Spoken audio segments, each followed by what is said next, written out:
Hey guys, welcome back to the another video of permutation and combination entrance solving.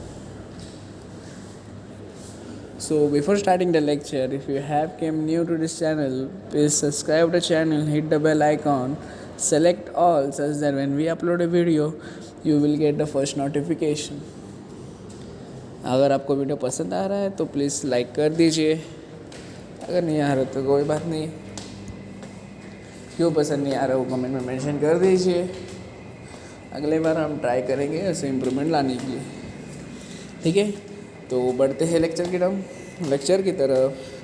तो पिछले बार हमने 37 question तक कर लिया था, तो इस बार क्वेश्चन नंबर 36 हमने रह गया था, ठीक है। 36 से करेंगे।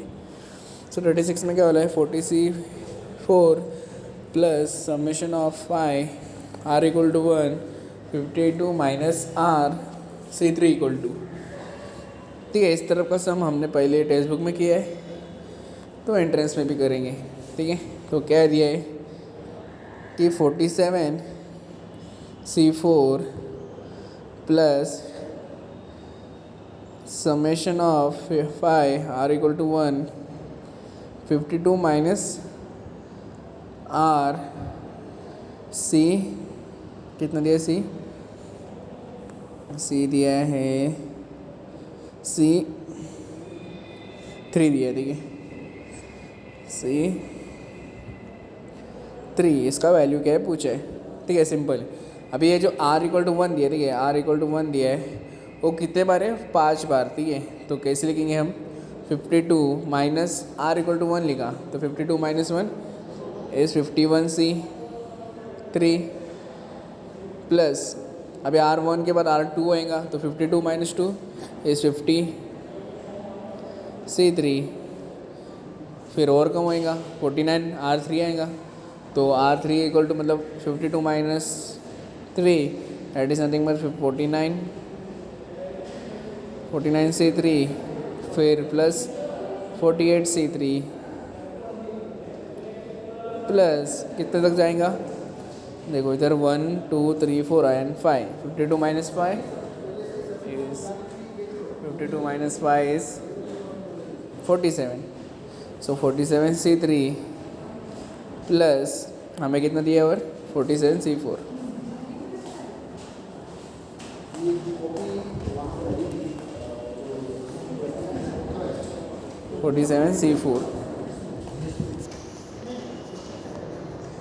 देखिए। तो 40C4 हमने एक प्रॉपर्टी देखा है कि अगर NCR प्लस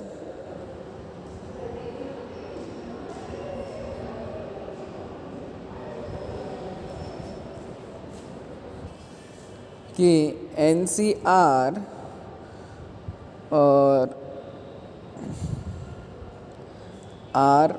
Rn-1 से R-1 रहेगा, ठीक है। NC and R-1 is nothing but हम लिखते थे NCR करके, ठीक है। इस तरह से हम इसको भी लिख सकते हैं कि ये जो टर्म है, ठीक है, ये जो टर्म है, सॉरी इधर N-1 नहीं आएगा, जिससे ओनली N आएगा, ठीक है। NCR प्लस NCR-1 इसको हम NCR लिखते थे, ठीक है। तो इस हिसाब से ये जो टर्म है,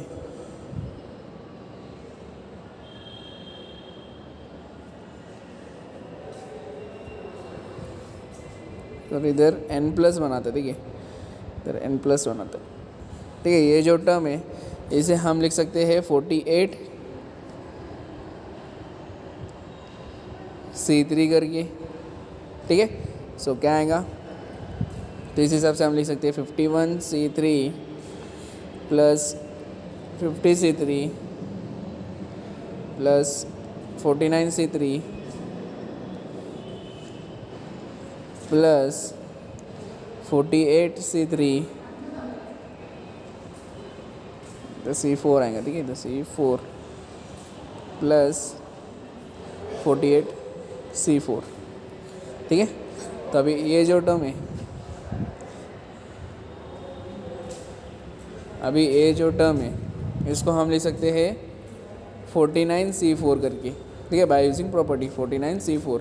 तो क्या आएगा 51C3 plus 50C3 plus 49C3 plus 49C4, ठीक है।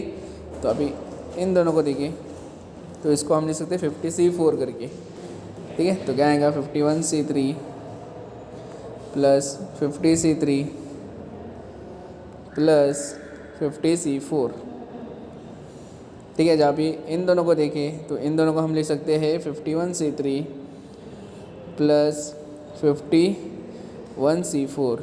अभी इन दोनों को हम लिख सकते हैं 52C4 करके, ठीक है। दो फाइनल आंसर क्या है 52C4, that is nothing but option number C, ठीक है। सबको समझ में आया, सिर्फ प्रॉपर्टी यूज़ किया हमने। एक्चुअली प्रॉपर्टी क्या रहता है कि ये इनसे आपको समझ में आएगा, मैं प्रॉपर्टी लिखता हूँ इधर।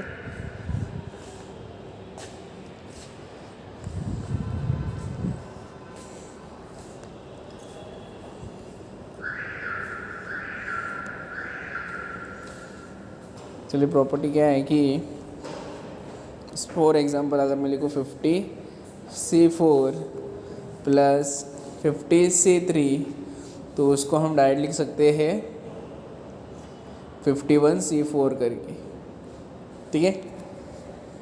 This is nothing but property. अगर n सेम रहेगा, ठीक है, n सेम रहेगा और ये जो r है इधर -1 रहेगा, ठीक है। मैं इधर लिखता हूँ NCR प्लस NCR -1 रहेगा, तो हम लिखते हैं NCR करके, ठीक है। सबको समझ में आया? तो जल्दी से इसे नोट डाउन कीजिए।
ठीक है, हाई हो सभी ने नोट डाउन किया रहेगा।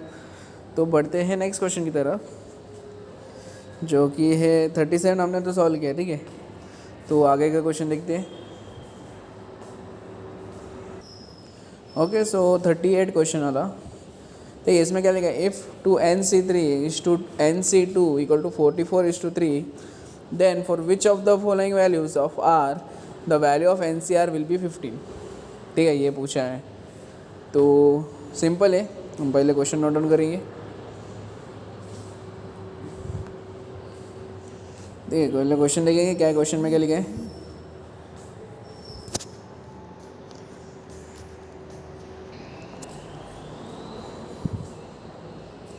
तो क्वेश्चन के में क्या बोला है, 2NC3 is two NC2, 2NC3 is two NC2, 2NC3 NC2 equal to 44:3, equal to 44:3, ठीक है। इसे जब हम सॉल्व करते हैं हम क्या करते हैं, नॉर्मल मेथड से सॉल्व करेंगे, ठीक है। तो नॉर्मल मेथड क्या है, 2n से थ्रू कॉम्बिनेशन का अगर फॉर्मूला अप्लाई करें तो क्या आएगा, 2n factorial upon 2n-3 factorial into 3 factorial, ठीक है, divide by n factorial upon n-2 factorial into 2 factorial equal to 44 upon 3, ठीक है। तो जब ये ऊपर जाएगा तो क्या आएगा, हम लिखते हैं 2n फैक्टोरियल। चलो 2n को मैं लिख सकता हूँ, 2n फैक्टर को मैं लिख सकता हूँ 2n into 2n-1 into 2n-3 -2 into 2n-3 factorial divide by 2n-3 factorial into 2 factorial, 2 factorial मतलब 2, ठीक है, 2 factorial into 2 factorial, sorry into 3 factorial. जब ये ऊपर गया तो क्या आएगा, इधर आएगा multiply by n-2 factorial into 2 factorial upon n factorial that is equal to 44 upon 3, ठीक है। तो अगर इधर देखिए 2n-3 factorial and 2n-3 factorial get cancel, और इधर n फैक्टोरियल को मैं ले सकता हूँ, ठीक है, इसको एज इट इज लिखता हूँ 2n into 2n-1 into 2n। अगर इधर से मैं 2 कॉमन निकालता हूँ, ठीक है, अगर 2 बाद में निकालता हूँ, पहले ऐसे एज इट इज लिखता हूँ 2n-2, ठीक है, अपॉन 3 फैक्टोरियल को लिख सकता हूँ 3 into 2 factorial that is equal to into n-2 factorial n-2 factorial into 2 factorial upon n factorial को लिख सकता हूँ n into n-1 into n-2 factorial that is equal to 44 upon 3, ठीक है। So n-2 factorial and n-2 factorial get cancel, 2 factorial and 2 factorial get cancel. अभी बचा n-1, ठीक है, n-1 और n इक्वल टू 4 अपॉन 2, ठीक है। अगर हम इधर देखें, इधर इन दोनों में 2 कॉमन है, इन दोनों में देखें तो 2 कॉमन है, ठीक है। तो 2 को बाहर निकालते, ठीक है, तो क्या आएगा 2 n इंटू 2 n-1। अभी इधर से 2 बाहर निकला तो क्या बचा, इधर n-1 upon 3 into 1 upon n into n-1 equal to 44 upon 3, ठीक है। तो n-1 get cancel, n and n also get cancel, और तो इधर बचा कितना 4 इंटू 2n-1, ठीक है, 2n-1 upon 3 is equal to 44 upon 3, ठीक है। सो 3 को इधर लेके गया तो क्या आएगा, sorry 3 and 3 also get cancel, ठीक है, इधर मल्टीप्लाई किया तो 3 और 3 ऑल्सो गेट कैंसिल, तो इधर बचता है 4 इंटू 2n-1 इक्वल टू 44 करके, ठीक है। अगर मैं अंदर मल्टीप्लाई करूँ तो क्या आएगा 8n-4 equal to 44, so 8n equal to 44 plus 4, so 8n equal to 48 कब आता है, n equal to 48 upon 8 that is nothing 8 1 and 8 6, so n का वैल्यू आया 6, ठीक है। जब हम सॉल्व किया तो n का वैल्यू आया 6, पता है बड़ा हो गया, मतलब आप जब सॉल्व करेंगे आपको समझ में आएगा, ठीक है।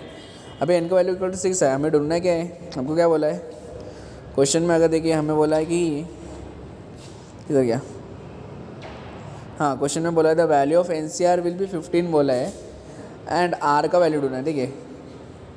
तो हमें एक और दिया है हिंट कि NCR जो है उसका वैल्यू है 15, ठीक है, और n का वैल्यू हमने ढूंढा है, n का वैल्यू क्या मिला हमें 6 मिला, तो 6CR इक्वल टू 15, ठीक है। तो हमें R का वैल्यू ढूंढना है, ठीक है। तो आपको सिंपल से एक लॉजिक लगाना है, देखो ये जो 15 है, ठीक है, 15 कभी कभी आता है 15, एक तो 6 C2 करेंगे तो 15 आएगा, और अगर 6C4 करें तो भी 15 आएगा। देखना है, ट्राई करना है, देखो ट्राई करके देखो। 6C2 का क्या आएगा, 6 factorial upon 6 minus 2 is 4 factorial into 2 factorial that is equal to 6 into 5 into 4 factorial upon 4 factorial into 2 आएगा। ठीक है, 4 फैक्टोरियल कैंसिल, 2 1 ज़ा 2 3 ज़ा 5 3 ज़ा इज नथिंग बट 15। तो आंसर 15 ही आ रहा है। तो जब ये दो कंडीशन आए तो आंसर 15 आ रहा है। ठीक है, तो हम डायरेक्टली जब इसको लिखे तो हमको आर का वैल्यू मिलता है, कंपेयर करके लिखे तो आर का वैल्यू 2 या 4 मिलेगा बाय, क्योंकि हमें पता है 6CR इक्वल टू अगर 6C4 रहेगा। ठीक है, 6C4 तो अगर हम देखें एन और एन सेम है तो डायरेक्टली देख सकते हैं आर का वैल्यू डायरेक्टली ले सकते हैं 4। ये तो हो गया पहला value. Second 6C4 equal to 6C2 भी ले सकते, दैट ऑल्सो कम आंसर 15। तो हम डायरेक्टली आर का वैल्यू ले सकते हैं, R equal to 2। So R का वैल्यू क्या है, 2 और 4 आया। देखते हैं कौन सा ऑप्शन सेटिस्फाई करते हैं। ठीक है, तो अगर ऑप्शन में देखिए तो आर का वैल्यू 4 करके, ठीक है आर का वैल्यू 4 करके आ रहा है, मतलब सही है, दैट इज़ बी। ठीक है, सबको समझ में आया? तो इसे जल्दी से नोट डाउन कीजिए। ठीक है, सॉल्व करने के टाइम आपको बराबर समझ में आएगा। ठीक है,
ठीक है, तो इस लेक्चर में इतना ही बस। इसका एक और पार्ट आएगा, इसमें आगे का सम सॉल्व किया। ठीक है, तो लेक्चर भी देख लीजिए।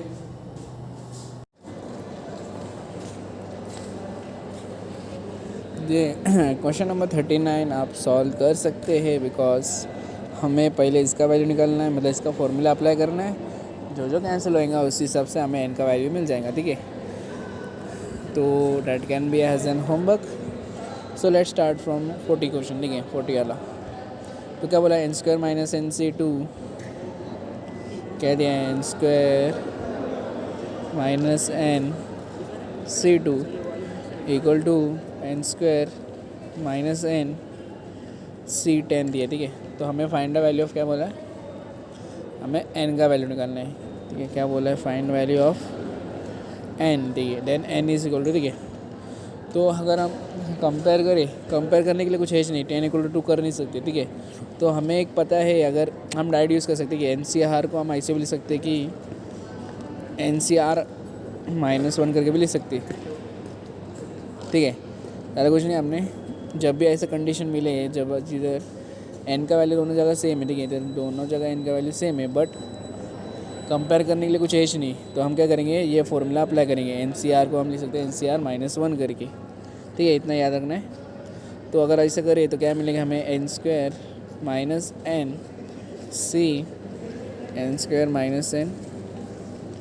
-2। ठीक है, इधर अप्लाई किया है हमने, equal to n square minus NC10। ठीक है, तो अगर हम कंपेयर करें तो कंपेयर करने के टाइम में हमें मिलेगा n square minus -2 equal to 10 करके मिलेगा। ठीक है, तो करेंगे तो क्या मिलेगा, n² minus n equal to 10 + 2 आएगा। So that is nothing but n² minus n equal to 12 आएगा। ठीक है, जब इधर गया तो क्या आएगा, n² minus n minus 12 equal to 0। This is nothing but a quadratic equation.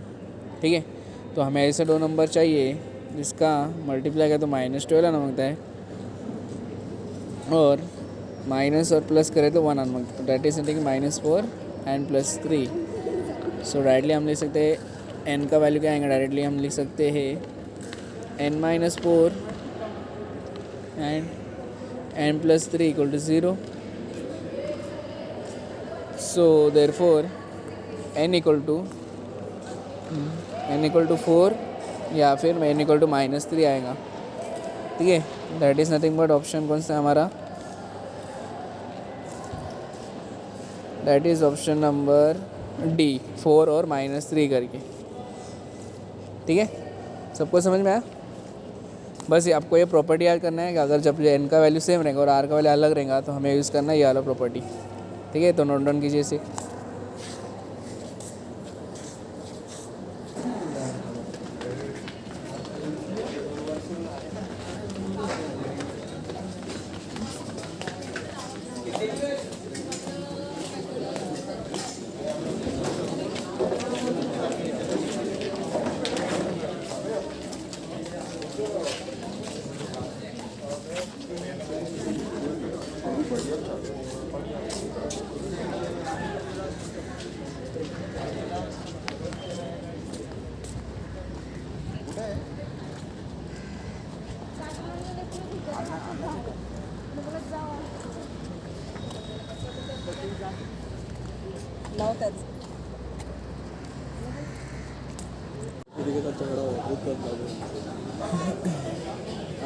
ठीक है, क्वेश्चन नंबर 41। ठीक है, इसमें क्या लिखा है, if NCR -1 equal 36, NCR equal to 84, NCR R+1 equal to 106, then the value of R is.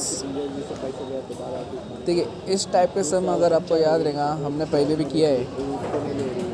ठीक है, अगर एग्ज़ाम क्वेश्चन एक्सरसाइज 3.6 देखिए उधर बराबर ऐसे किया डिट्टो उसी जैसा सेम ही करना है। ठीक है, आपको हिंट देता हूँ कैसे करना है। ठीक है, अगर हिंट आपको पता रहेगा, अगर आपने देखो क्या करना है कि पहले देखते क्वेश्चन के पहले आपको क्या करना है कि ये जो है NCR -1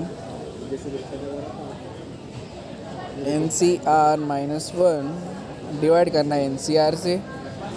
ठीक है, इसका जो वैल्यू आएगा वो एक इक्वेशन आएगा। ठीक है, इसको इक्वेशन 1 डालेंगे, जो वैल्यू आएगा।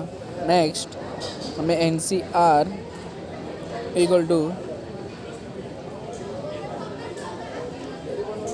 NCR डिवाइड बाय NCR+1 करना है।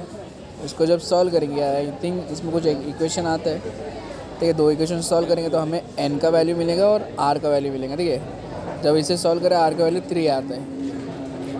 ठीक है, इस सब का हमने सम किया है, इसलिए मैं आपको होमवर्क ले देता हूँ, वरना सॉल्व किया रहता। ठीक है, तो इसको होमवर्क ले देता हूँ। ठीक है, हिंट समझ में आया क्या करना है, पहले इन दोनों को डिवाइड करना है, फिर इन दोनों को वैल्यू से डिवाइड करना है, जो इक्वेशन आया उसको सॉल्व करना है।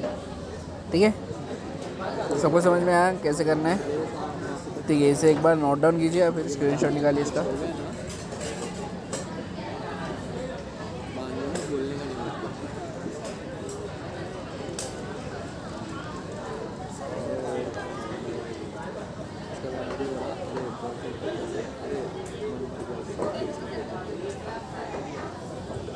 ठीक है, तो बढ़ते हैं नेक्स्ट टाइप के सम की तरफ।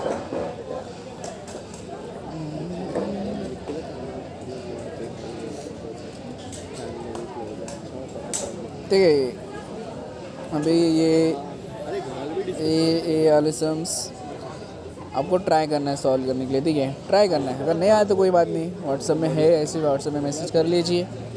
ठीक है, ट्राई करो सॉल्व करना। ठीक है, सेम टाइप का है, ज़्यादा कुछ नहीं है, इसलिए मैं होमवर्क ले दे रहा हूँ। ठीक है, तो बढ़ते हैं, ये भी होमवर्क के लिए। ठीक है, समेशन वाला भी। ठीक है, बढ़ते हैं नेक्स्ट सम की तरफ। ठीक है, नेक्स्ट सम है जो 51 sum. The number of triangles that can be formed by 5 points in a line and 3 points on a parallel line is.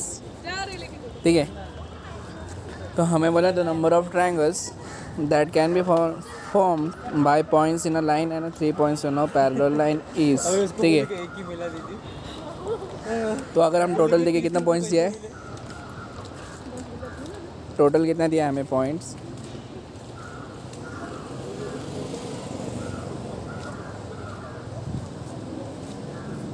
ठीक है, टोटल दिया है हमें 5 पॉइंट दिया है एंड 3 पॉइंट. टोटल हम करें तो टोटल 8 पॉइंट लगते हैं. ठीक है, और एक ट्रायंगल बनाने के लिए कितना पॉइंट लगता है, एक ट्रायंगल बनाने के लिए 3 पॉइंट लगता है बराबर, 1 2 एंड 3. ठीक है, ट्रायंगल बनाने के लिए 3 पॉइंट लगता है. तो हार्ड पॉइंट में से हमें सिर्फ 3 पॉइंट की ज़रूरत है, इसका मतलब 8C3. ठीक है, एंड नेक्स्ट हमें बोला है कि that can B form by 5 points in a line. In a line का भी पॉइंट्स काउंट किया तो इन अ लाइन में कितना पॉइंट्स है, टोटल 5 है. ठीक है, तो उसको माइनस करना है 5C3 से माइनस, और क्या दिया है, और दिया है कि 3 points on a parallel line दिया है.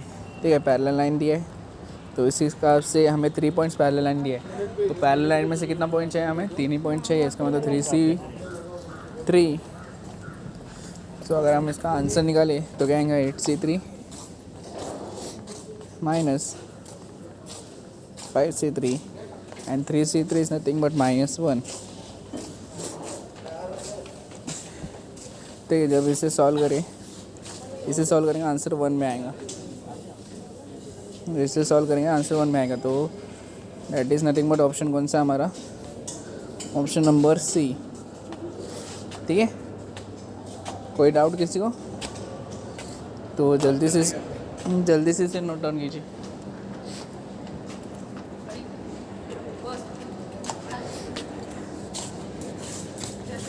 तो जल्दी से इसे नोट डाउन कीजिए. चारों कुछ ना, हमें 8 पॉइंट है, उसमें से 5 पॉइंट एक लाइन का है और 3 पॉइंट पैरेलल लाइन का. उनमें से हमें पॉइंट निकाला तो हमको आंसर मिलता है 8C3 है इसीलिए.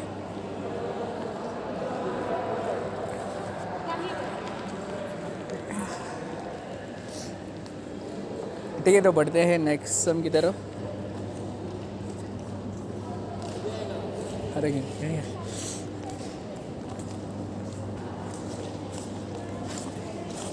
ठीक है, नेक्स्ट क्वेश्चन जो कि है the number of diagonals in a octagon will be. ठीक है, number of diagonals in a octagon will be. अगर हम बताए ऑक्टागन क्या रहता,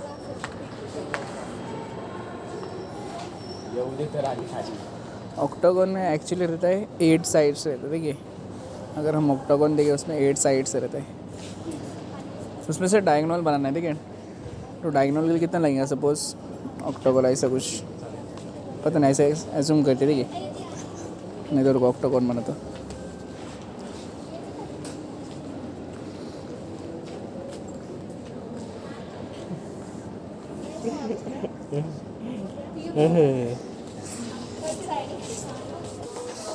ठीक है. तो 8 साइड रहता है, तो डायगोनल बनाने के लिए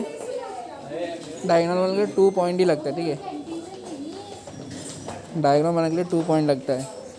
तो 8 साइड में से 2 पॉइंट निकालना है, तो क्या रहेगा 8C2. That is nothing but 8 factorial upon 8 - 2 is 6 factorial into 2 factorial. So 8 into 7 into 6 factorial into 2 upon 2. 6 factorial get cancelled, 2 1s are 2 4s are 7 4s is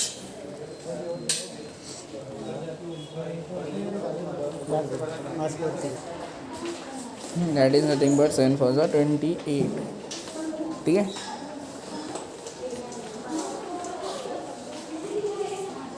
ठीक है,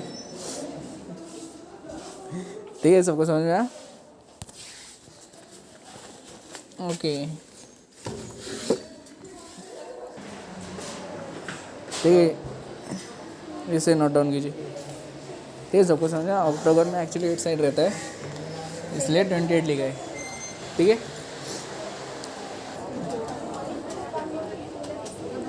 ठीक है, सबको समझ में आया? ओके, तो इसे नोट डाउन कीजिए।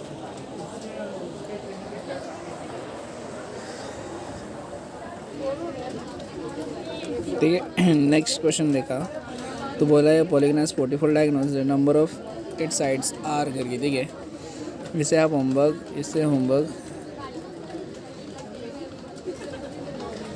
ठीक है, ये सब आपको होमवर्क ले लेते हो उतना, वो सारा बिल्कुल सेम ही चाहिए। ठीक है, ठीक है, तो आज के लिए इतना ही, बस मिलते हैं नेक्स्ट लेक्चर के टाइम।